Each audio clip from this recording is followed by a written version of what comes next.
참 우리 하나님은 선하신 분이십니다. 우리의 인생의 여정을 걸어가는 동안 우리는 때로 그 선하심을, 하나님의 선하심을 의심할 때도 많고 그 선하심을 온전히 의지하지 못할 때도 많지만 우리가 하나님 앞에 붙들려 있으면 우리가 가는 그 길을 주님께서 끝까지 온전히 이끌어 가실 줄 믿습니다. 선하신 하나님 찬양합니다. 우리 한번 하나님께 영광의 박수 돌려드리겠습니다. 하나님 선하십니다. 감사합니다. 네, 함께 오늘 상고할 말씀은 사도행전 13장 38절에서 52절 말씀입니다. 여러 가지 사람이 짓는 관계 속에서 사람이 짓는 죄들 중에 가장 용서하기 힘든 죄가 있다면 이 사회에서는 흔히 그 괘씸죄라고들 많이 합니다.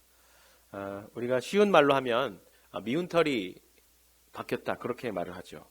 그냥 뭘 해도 미운 사람이 있습니다. 그냥 얼굴만 봐도 밉고 하는 짓을 보면 더 밉고 그런 사람이 있습니다. 여러분 혹시 마음속에 그런 사람이 혹시 있으세요? 있었겠지요, 그죠? 언젠가는. 주변에 이런 일들이 이제 있을 때마다 어떤 사람이 어떤 사람을 너무 심하게 미워해서 그냥 보기에도 마음이 편치 않고 해서 왜 그렇게 이 사람을 미워하세요? 라고 물어보면 뭐 이런 이유 저런 이유들을 이렇게 막 댑니다. 그런데 실제로 들어보면 그렇게 미워할 만한 사람이 아니고 미워할 만한 일이 아닌데 그렇게 미워하는 거죠. 그래서 그 경우를 좀 이게 가만히 따져보면 물론 미움 받는 사람이 뭔가 문제가 있겠죠. 문제가 있고 또 작은 문제가 아니라 큰 문제일 수 있는데 좀 더 깊이 들어가 보면 미워하는 사람 역시 그 마음에 큰 문제가 있다는 것을 우리가 발견하게 됩니다. 마음속 깊숙이 이 증오를 품고 살아간다는 것, 또 시기심을 품고 살아간다는 것은 내 마음속에 죄가 솟아나는 샘을 하나 품고 사는 것과 마찬가지입니다. 이것이 여러 가지 해악을 우리의 삶 속에 만들어내는 것이죠. 사실은 미움을 받는 사람도 고통스러운데 정작 심각한 문제는 이 미워하는 사람의 마음속에서 더 일어나고 있다고 우리가 말할 수 있습니다. 그 미움이 우리 안에 숨겨져 있는 깊은 곳에 자리 잡고 있는 이 미움의 샘이 만들어내는 그 악영향들 중에 좋지 않은 결과들 중에 가장 심각한 것은 무엇일까요? 그것은 그 사람이 하나님과의 관계를 유지해 가는데 큰 어려움을 겪게 된다는 것입니다. 이 미움이 오래되면 오래될수록 우리는 우리 안에 깊은 곳에 자리하고 있는 이 미움의 샘이 있는 것조차를 잊어버리고 살게 되는 경우가 많이 있습니다. 그 경우에는 일이 더 심각해집니다. 왜냐하면 내 안에 미움이 있다, 내 안에 심각한 결함이 있다, 문제가 있다라는 사실을 스스로 잊어버리게 되고 그 사실을 스스로에게 속이면서 나는 문제없고 나는 아무런 어려움이 없고 나에게 아무런 죄가 없다라고 스스로를 속이면서 살아가게 되기 때문에 그렇습니다. 내 안에 죄의 샘물이 자리 잡고 있는데 그걸 자기도 모른 채로 살아가기 때문에 하나님께 그 문제를 내어놓지 못하게 됩니다. 하나님께 문제를 내어놓지 못하기 때문에 그 문제를 해결할 기회가 점점 희박해지는 것이죠. 그래서 하나님 앞에 가식과 거짓으로 서게 만들고 결국 이 문제가 아주 고질병이 되고 마는 상황이 되는 것입니다. 흔히들 우리가 바울 사도를 이방인의 사도라고 부르죠. 왜 바울 사도를 이방인의 사도라고 부르냐면 바울 사도의 이방인에 대한 남다른 헌신과 희생 그리고 사랑 때문에 그렇습니다. 그래서 사람들이 흔히 가끔 오해하기를 바울은 유대인은 아주 미워했고 이방인을 사랑했던 사도였다 그렇게 오해하는 경우들이 많이 있습니다. 그러나 사실은 바울은 오히려 정반대였어요. 그가 유대인들을 얼마나 사랑했는지 모릅니다. 성경에서는 바울이 유대인들을 아주 사랑했고 그 동족을 사랑했고 그 동족으로서 하나님을 믿는 유대인의 그 유대교라는 그 종교가 그 신앙이 정말 온전히 서서 유대인들이 하나님 앞에 거룩한 백성, 하나님 앞에 인정받는 백성, 하나님께 충성하는 백성이 되게 하기를 마음속으로 정말 뜨겁게 갈망하던 사람이었습니다. 그런데 문제는 그가 자기의 동족과 자기 민족을 사랑했던 그 사랑이 왜곡된 방식으로 이루어졌다는 것에 문제가 있었습니다.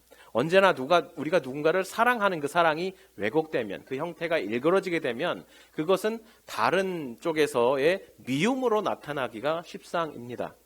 그는 유대인들을 사랑했지만 그 유대인들이 하나님을 향한, 자기가 생각하기에 하나님을 향한 올바른 신앙으로 서는 것을 방해하는 한 가지 신앙의 사조가 생겨났는데, 그것이 바로 예수 그리스도를 하나님의 아들 메시아라고 믿는 기독교인들이었습니다. 그래서 이 유대인들을 향한 그의 사랑이 어떻게 나타났냐면, 이 그리스도인들을 향한 정말 표현할 수 없을 만큼 지독한 미움으로 나타난 것입니다. 바울은 이것이 하나님 앞에 죄가 되는 줄을 알지 못했습니다. 이 미움이 하나님 앞에 자기 자신을 오히려 더 극단적인 심판으로 밀고 가는 것임을 자기는 알지 못했어요. 그래서 결국은 자신의 이 사랑이 왜곡된 사랑이 되고 왜곡된 믿음이 되고, 결국은 하나님 앞에서 예수 그리스도를 만났을 때 정말 처절하게 예수님 앞에서 자기 자신이 바닥으로 꼬꾸라치게 되는, 내팽겨 쳐지게 되는, 정말 궁극적으로 봐서는 선한 결과로 이어졌지만 자기 자신으로 봐서는 아주 고통스러운 경험을 하게 된 것입니다. 그러나 우리가 감사할 것은, 이렇게 바울이 예수 그리스도를 만나는 경험으로 인해서 그는 그제부터는 어떻게 자기 민족을 사랑해야 하는가에 대한 올바른 지식과 방법을 깨닫게 되었습니다. 어떻게 선교를 하는가에 대한 그 패턴을 보면 그가 이제 유대인을 어떻게 사랑하는지에 대한 올바른 방법을 깨달았다는 것을 우리가 발견할 수 있어요. 그 중에 한 가지가 이렇습니다. 그는 어느 지역에 가서 선교를 하든지 항상 먼저 그 지역에 있는 회당을 찾아가서 그곳에서 예수 그리스도의 복음을 먼저 전했습니다. 그리고 그 다음에 그 유대인들이 복음을 거부할 때에 이방인에게 찾아가서 이방인에게 복음을 전했습니다. 언젠가는, 지금은 유대인들이 복음을 거부하고 예수 그리스도를 거부해서 그들이 복음을 배척하고 또 자기 자신을 내어쫓지만, 언젠가는 이들을 불쌍히 여기시고 오히려 이들의 시기심을 오히려 이용하셔서 이들이 주님께로 돌아오게 하실 것을 간절히 바라고 믿는 자기 동족에 대한 사랑, 그 사랑의 방법을 자기 선교의 방법으로 삼았던 것입니다. 그가 유대인의 회당에 들어가서 전도를 했던 이유는 예수께서 바로 이 유대 백성에게 오신 주님이셨기 때문입니다. 예수께서 유대인의 조상인 아브라함의 자손으로, 다윗의 자손으로 오셔서 이들에게 유대인들의 언어로, 유대인들의 문화 속에, 유대인들의 여러 가지 가르침과 하나님을 향한 그 종교 안에서 자라나면서 그들에게 먼저 생명의 복음을 전해주셨고 그들에게 먼저 자기 몸을 내어주셨기 때문입니다. 그 사랑을 바울이 이제 드디어 그 사랑의 의미를 제대로 깨닫고 자신의 왜곡된 사랑을 변화시켜서 이들을 향한, 유대인들을 향한 온전한 사랑을 지금 표현하고 있는 것입니다. 예수님께서도 이 땅에서 사역하실 때, 아직 십자가의 죽음을 맞으시기 전에 백성들을 향해서, 이스라엘 백성들을 향해서 하나님의 사랑을, 하나님의 나라를 가르쳐 주시면서 이 왜곡된 사랑에 대한 모습을 말씀해 주신 적이 있습니다. 그 중에 하나가, 많은 이야기들이 있지만 그 중에 하나가 누가복음 15장에 나오는 흔히 탕자의 비유로 알려져 있는 이야기입니다. 여기도 이 비유에도 어떤 이의 말만 들으면, 어떤 이의 얼굴을 보기만 하면, 그가 이곳에 있다라는 존재를 인식하기만 하면 화가 밑에서부터 이렇게 솟아오르는 한 사람이 등장하고 있습니다. 누굴까요? 큰 형입니다. 이 자기 동생, 작은 아들을 보기만 하면 화가 나는 이 형이에요. 동생의 얼굴만 봐도 마음속에서 미움과 시기심이 솟구치는 이 형의 모습이 예수님의 비유 속에서 적나라하게 표현되고 있습니다. 흔히 이 비유는 아버님의 그 재산을 먼저 상속받아서 멀리 떠나간 이 아들에 대한 질타, 이 아들처럼 살아가는 이방인들에 대한 비난으로 이해되기 쉽고요. 그러면서 이제 돌아온 아들의 하나님께로 돌아온 그 모습을 통해서 우리에게 이방인이 돌아온 것처럼 우리도 주님께로 돌아와야 한다라는 하나님을 떠난 사람들에 대한 가르침인 비유로 많이 이해되고 있습니다. 게다가 어떤 경우에는 이 아들이 돌아왔을 때 큰아들이 아버지를 향해서 불평하는 것, 그 불평을 아버지가 멀리 떠나서 아버지의 재산을 다 장녀와 함께 허랑방탕하게 써버린 이 아들을 받아주셨는데, 저는 그렇게 하지 않고 집에 남아서 아버지의 재산을 지키면서 아버지의 명령을 들으면서 이렇게 지금까지 그 성경의 누가복음 15장에 보면 내가 아버지의 종이 되어 헌신했는데 어떻게 아버님은 나를 이렇게 알아주지 않습니까? 라는 불평을 하는 그 불평을 개중에는 어떤 설교자들은 아주 정당한 블레임으로 정당한 불평으로 인정하면서 그 포커스를 그 작은 아들에게 이제 맞추고 있는 이제 그런 설교들을 간혹 듣게 되는 경우도 있습니다.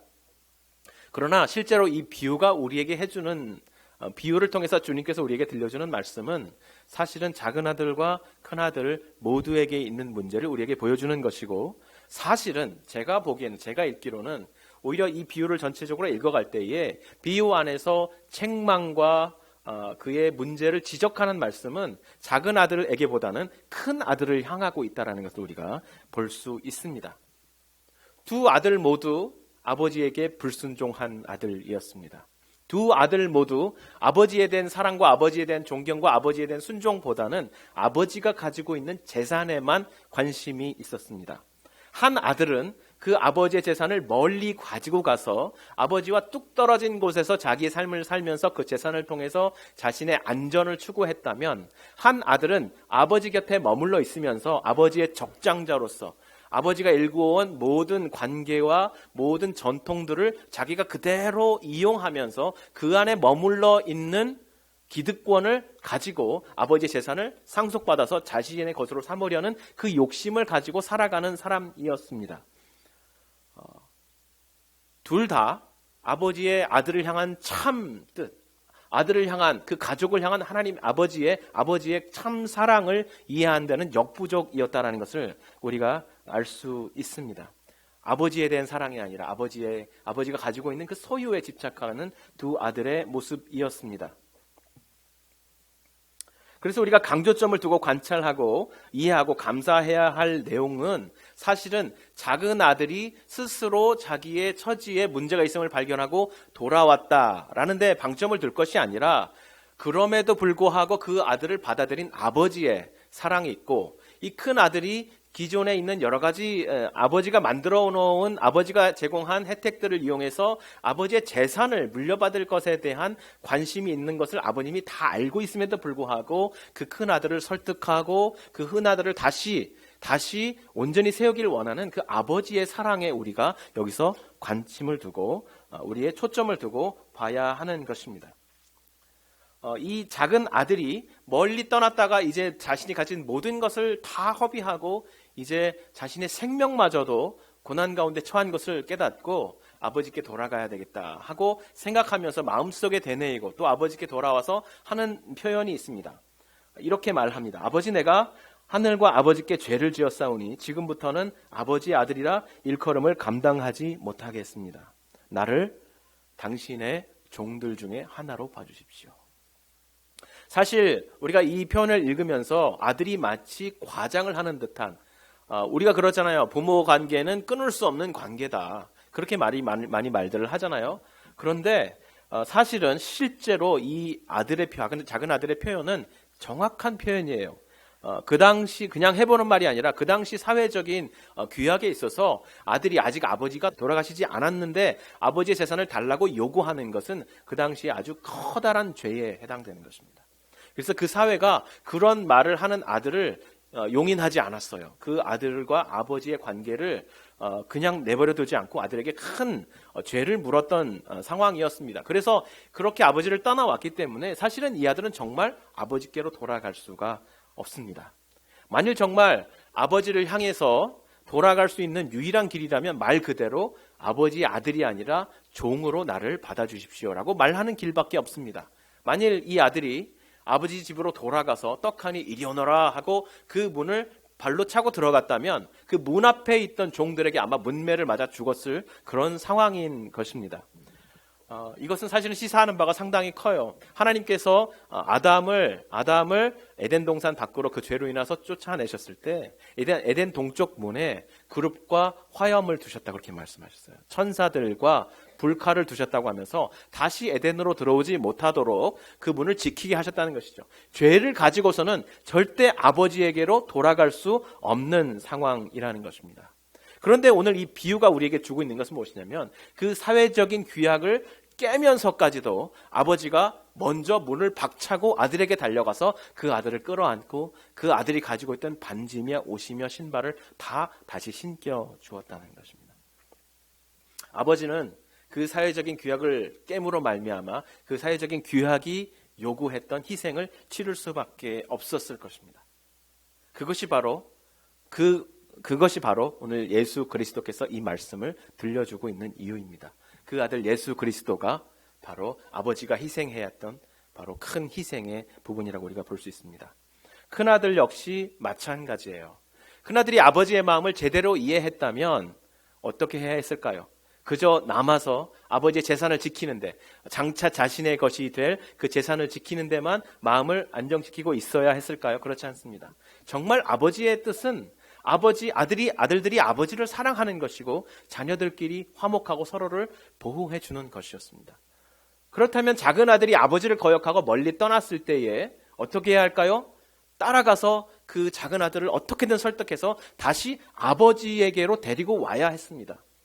그러나 큰아들은 오히려 작은 아들이 나갔을 때에 앓는이가 빠졌다고 말하는 우리말의 속담처럼 시원해했을 것 같아요. 그리고 이제 남아있는 모든 것은 다 내 것이다. 이제 나는 어느 누구와도 나눌 필요가 없다라는 욕심의 극단에서 이제 나의 안전은 그대로 이곳에 가만히 있기만 하면 유지되는 것이다 라고 생각하면서 아버지의 종으로 사는 것이, 스스로 생각하기에 나는 아버지의 종으로 살아간다 라고 하는 것이 편하지 않지만 내가 끝까지 해내리라 하면서 가식적인 순종을 계속하고 있었던 것입니다. 그렇기 때문에 오늘 이 비유를 들려주고 있는 예수 그리스도의 의미가 참으로 중요한 것입니다.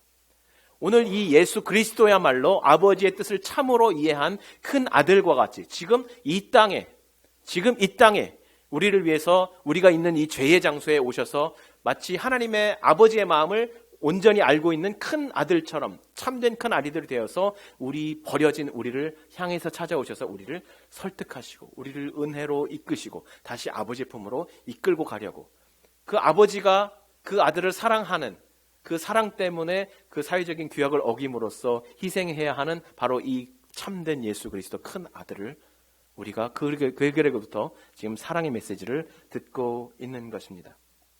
오늘 바울 사도는 이 예수님의 이 비유를, 예수님께서 우리에게 복음서에서 들려주셨던 이 비유를 이제 유대인들에게 회당에 들어가서 비유가 아닌 이스라엘의 역사를 조목조목 따지면서 얘기해주고 있는 것입니다. 그리고 38절과 39절에 그 결론부를 이렇게 설명해주고 있는 것이죠. 38절 말씀과 39절 말씀을 제가 읽어드리면, 그러므로 형제들아 너희가 알 것은 이 사람을 힘입어, 예수 그리스도를 말하는 것이죠. 이 사람을 힘입어 죄사함을 너희에게 전하는 이것이며, 또 모세의 율법으로 너희가 의롭다 하심을 얻지 못하던 모든 일에도 이 사람을 힘입어 믿는 자마다 의롭다 하심을 얻는 이것이니라. 우리를 다시 아들로 불러들이시기 위해서, 우리를 다시 하나님의 그 집에 아들로서 받아들이기 위해서 하나님이 희생해야 했던 그 희생, 자신이 세웠던 그 법, 하나님의 율법이 정죄하는 그 정죄를 받아서 희생되어야 했던 이 아들, 이 큰 아들이 바로 예수 그리스도라는 것입니다. 바울은 지금 바로 이 아들 때문에, 이 아들을 힘입어서 우리가 하나님 앞에 죄인이 아닌 의인으로서 나아갈 수 있는 것이다 라고 말해주고 있는 것입니다. 이 아들을 힘입어. 이 아들을 힘입어. 이 힘입는다는 말, 이 표현 사실은 우리가 좀 생각해보면요, 우리말로서는 좀 모호한 표현입니다. 힘입는다. 그것은 무슨 뜻일까요? 이 아들을 힘입어. 무슨 뜻일까요? 바울은 두 가지로 말해주고 있죠. 첫 번째는 죄 용서에 관한 것입니다. 이 아들을 힘입어 우리가 죄 용서를 받습니다. 이렇게 말했습니다. 원어를 살펴보니까 거기는 여러 가지 해석의 가능성이 있습니다. Through this man, 바로 이 사람을 통하여서 이렇게 되어 있는 헬라어인데요. 이것은 여러 가지로 해석이 가능한데 죄 용서는 오직 이 사람으로 인해서만 우리가 죄 용서를 받을 수 있습니다 라는 말이고요. 또 이 사람 때문에 우리가 죄 용서를 받을 수 있습니다. 그리고 이 사람에 의해서 우리가 죄 용서를 받을 수 있습니다. 이 모든 것으로 다 해석이 가능해요. 이 사람으로 인해 필연적이란 말이죠. 예수 그리스도를 통하지 않고는, 그를 만나지 않고는 우리가 용서함을 받을 수 없습니다라는 뜻이고요. 또 이 사람 때문에 우리의 용서의 원인이 오직 예수 그리스도에게만 있습니다라는 선언입니다. 그리고 이 사람에 의해서 우리를 용서해 주시는 주체가 바로 예수 그리스도입니다 라는 말씀을 우리에게 해주시고 있는 것입니다. 예수를 만나지 않으면 어느 누구도 용서를 받을 수 없습니다. 예수를 통하지 않고서는 어느 누구도 용서를 받을 수 없습니다. 오직 예수만 우리를 용서하시는 주체가 되십니다. 그런 고백입니다. 그리고 또한 이 사람을 힘입어서 우리가 하나님 앞에 의롭게 인정함을 받을 수 있다라고 말하고 있습니다. 사실 그 의롭다함을 받는다는 말은요, 우리에게 좀 어색한 말이긴 합니다. 기독교인들이 이제 흔히 많이 쓰이는 말이죠. 우리가 하나님 앞에 의롭다함을 받는다. 그런 말을 쓰는데 이 말을 우리가 좀 더 이해하기 쉽게 바꿔본다면 하나님 앞에 떳떳하게 설 수 있다로 해석할 수 있을 것 같아요. 우리가 누군가 앞에 떳떳하게 아무런 거리낌 없이, 아무런 문제 없이, 아무런 부끄러움 없이 설 수 있다는 것은 우리의 스테러스가 법적으로 그리고 사회적으로 그리고 관계에 있어서 아무런 거리낌 없고 우리는 아주 그 합당한 우리의 권리를 누린다는 말이죠. 우리가 하나님 앞에 떳떳하게 선다. 이것은 사실은 죄 용서하고도 연결이 되는 부분이죠. 우리가 하나님 앞에 떳떳이 설 수 있으려면 오직 예수 그리스도 안에 있어야 합니다. 오직 예수 그리스도를 통해서만 하나님 앞에 떳떳이 설 수 있습니다. 오직 예수님께서만 우리가 하나님 앞에 떳떳이 설 수 있는 권한을 우리에게 주십니다. 이런 고백을 지금 바울이 이스라엘 사람들을 통해서 하고 있는 것입니다. 어떻게 보면 우리에게 매우 익숙한 표현이기도 합니다. 그리고 이 말을 들은 이스라엘 백성들이 그 회당 안에 있는 이스라엘 사람들이 아주 바울의 메시지를 흔쾌하게 받아들였어요. 당신의 해석을 들어보니까 그동안 우리가 들어봤던 성경의 해석과는 다르게 매우 신선합니다. 다음 안식일에도 와서, 다음 주에도 와서 우리에게 이 말에 대한 의미를 더 깊게 해석해 주십시오. 이렇게 부탁을 했습니다. 이 말을 우리가 살펴보니까요, 지금 바울이 전하고 있는 예수 그리스도를 통해서만 받을 수 있는 죄 용서, 예수 그리스도를 통해서만 얻을 수 있는 하나님 앞에서의 떳떳함, 세상을 향한 떳떳함, 이것에 대한 의미를 지금 유대인들이 잘 이해를 하지 못하고 있는 것 같다는 것이죠. 왜 그럴까요? 예수님께서 바울이 정말 예수님을 통해서만 죄 용서를 받고 예수를 통해서만 하나님 앞에 떳떳이 설 수 있다라는 말은 결과적으로 어떤 의미이냐면, 당신들이 지금까지 하나님 앞에 온전한 사람으로, 일반적인 사람으로, 아무 문제 없는 사회인으로 살아갈 수 있는 근거라고 여겼던 모든 것들이 지금부터는 허상입니다 라고 선언하는 것이에요. 유대인들이 어떻게 죄 없이 어떻게 떳떳하게 살아가지요? 그들이 드리는 제사를 통해서, 그죠? 그들이 읽는 율법의 준수를 통해서, 그들이 가지고 있는 전통에 충실하게 헌신함으로써만 하나님 앞에 죄 용서를 받고 떳떳해진다고 그들은 살아가던 사람들이었습니다. 그런데 그들을 향해서 바울이 그렇지 않습니다. 오직 예수 그리스도를 통해서만 죄 용서를 받을 수 있습니다. 하나님 앞에 떳떳해질 수 있습니다 라고 말하는 것은 그 사람들의 생활적인 모든 방식과 생각과 행동 양식과 살아가는 기준을 다시 생각해서 그 복음 앞에서, 지금 복음의 메시지죠, 이 복음 앞에서 모든 것을 다시 정의하고 다시 생각하고 다시 살아야 합니다라고 말씀해주고 있는데 유대인들이 잘 못 알아듣고 있는 거예요. 그래서 다음 주에도 이 말씀을 해주십시오 라고 말하고 있는 것이죠. 그들은 엄청나게 지금 마음의 바더를 받았어야 되는 내용입니다. 그런데 다음 주에 바로 그 사건이 발생하죠. 어떻게 된 것이죠? 그 회당 안에는 이스라엘 사람들만 있었던 것이 아니라 하나님을 경외하는 사람들, 아직 완전히 개종하진 않았지만 유대교의 종교가 옳다라는 걸 인정하고 하나님을 믿는 이방인들, 그리고 그 중에는 완전히 실제로 할례를 받아서 개종한 이방인들도 있었던 것입니다. 그런데 오히려 그들이 바울의 메시지를 듣고 충격을 받았습니다.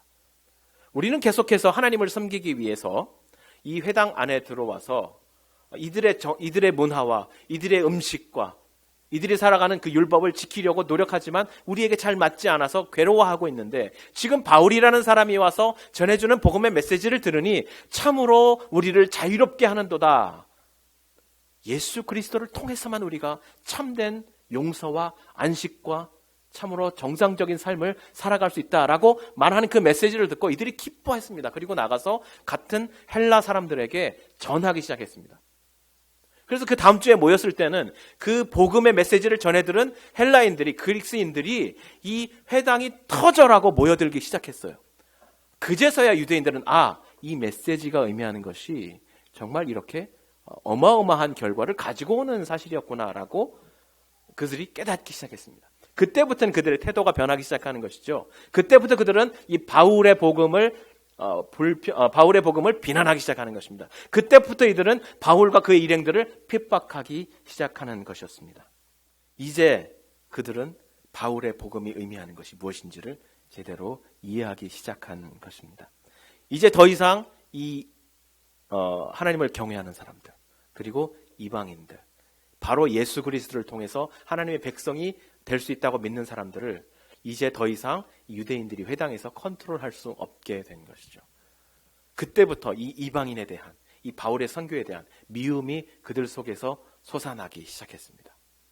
그들의 믿음과 그들의 사랑과 그들의 종교적 헌신이 왜곡되어져 있다는 것을 깨닫지 못하고 있던 유대인들의 마음속에, 이 마음속에 하나님을 향한 그들의 헌신이 잘못된, 뭔가 주소를 잘못 잡았다는 것을 지적한 그 바울의 설교가 의미하는 바가 무엇인가를 깨닫기 시작한 그 순간부터 그들 마음속에 있는 이 미움이 솟아나기 시작했습니다.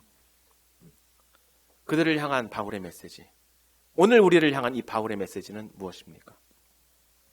다시 한번 우리에게 전해주는 그 바울의 메시지, 오직 예수 그리스도를 통해서만 죄 용서와 참된 하나님 앞에, 그리고 세상을 향한 떳떳함이, 그런 삶을 우리가 살아갈 수 있다란 그 메시지.